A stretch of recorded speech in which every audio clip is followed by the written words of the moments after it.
Okay, evening folks. So we've had a change of plans. I'm working on adding the piece of aluminum to this large seat. It never had one. So we're gonna hot glue. We got the hot glue gun warming up. We hot glue the cardboard bits on, and that'll hold it in place so we can flip it over and lay the glass. We've already pre-ground the aluminum. That's important. You know, because it's just going to be cardboard and hot glue holding this thing in place until we get it glassed on, like we did with this one. So, what's the change of plans, you say? Well, man, last night I was bummed out. I realigned the seat in the cart and all that stuff, and it's just that motor. I put the clutch on it, and man, that motor is so big and wide, and the crank is so high compared to a two-stroke, you know. And so I marked on the seat where the crank is and where the front and the rear of the clutch is. I took the seat out and I put it on the floor in here, right on the carpet, the mold. So I don't want to scratch up the surface side of it. And then Big Dad, that's right, Big Puff Daddy got himself on down in the ground. Getting down in it wasn't too bad. Getting up out of there, you know, if the doc would have saw that, he probably would have given me a kick while I was down. But what I come to realize is there's no way this is going to work. The only people that be able to drive that cart are short, skinny little guys, bigger, full-size, normal-size men like me, period. I wasn't going to be able to drive this go-kart, and that was not going to happen.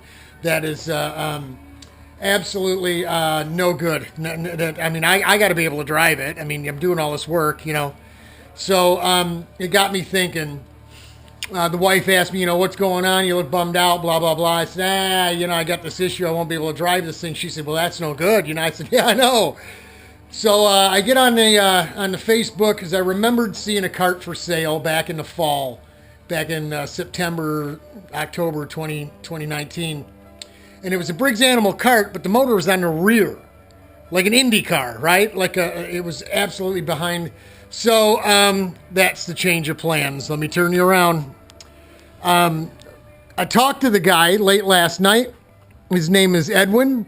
He's from the Midwest. He's from Kansas or Missouri, and he built a sweet little setup on the back of his cart. Cool guy. I'm sure Edwin doesn't look in here. He doesn't even know who I am, but he sent me pictures of his motor mounting system with the motor removed and everything, so I can see exactly what he did. He told me why and the whole 9 yards. Really, really nice work, man. Nice work. So we aren't going to go 10/10 like Edwin did, because we're not building a race car, but we're going to make it good and solid. And as you can see, one of the problems we already have is the torsion tube is you know, the motor is sitting right on top of it.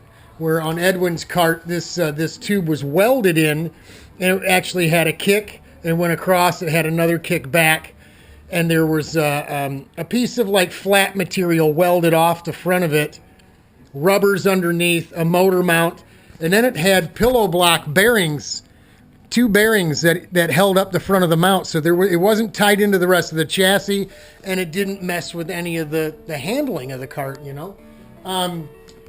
Right away, I thought, you know, I've seen these carts run on video on YouTube.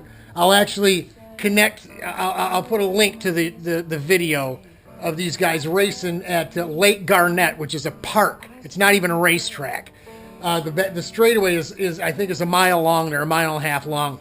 And they're all in these lay down carts. And what you're going to see is guys with the motor on the back. And they're very evenly matched. It's like IROC racing. It looks like a heck of a lot of fun. So that's what we're going to do. We're going to put the motor on the back. It moves the seat a little forward, so it offsets the weight in the back. Edwin said his cart handled like a dream. And the seat is absolutely centered in the cart, so anybody is going to be able to get in this thing and drive it, especially me. So there you go. A little engineering change, and of course I want my mounting system to be worked up from this removable idea, so we can take that off and put a bar back in and go back to a sidewinder if we want to run a 2-stroke motor like a Yamaha or a 100cc or whatever. So we're not gonna we're going to make a dual option go-kart, right? I mean, Bob tells me, hey, Bob, take it easy on me now, damn it. He says, you're over-engineering it, Robert. You're spending too much time. Well, this started out as a simple weld it together, get the motor on it, throw people in it, freebie ride that I didn't care about.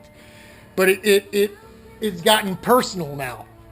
And the reason it got personal is when this thing told me in not so many words that you, Robert, were not going to be able to drive it. Then it got personal. And you know what? That isn't going to work for Big Daddy. That's unacceptable. So we're going to get this thing. On here. We got to do something with the pipe. Edwin and all the guys out in the Midwest, their pipe comes up and goes out this way, so as not to add to the overall length of the cart. Right now, from the tip of the bumper to about right here is 96 inches, which is your maximum length. And we don't even have any body work on the front of this thing, so if we only went, the overall length was to the back of the valve cover here, which is about as far as that piece of tubing we've got slipped on that side. We're well within our 96, and we'll be able to get some kind of fiberglass on the front of this thing. So, back to the drawing board, right? We, another wrench in the cogs, so to speak. But hey, I'm going to get the driver. And you know what? That's all that matters. I know you want in it too, Bob. You know you do. You want to. Bob's never drove a full lay-down flat go-kart. I can't wait to see him in this thing. He's going to freak. Hang in there, Bob. We're getting her done. We'll talk to y'all later. Godspeed. God bless. From RPM International Headquarters in Racing Roseville, we're praying for you.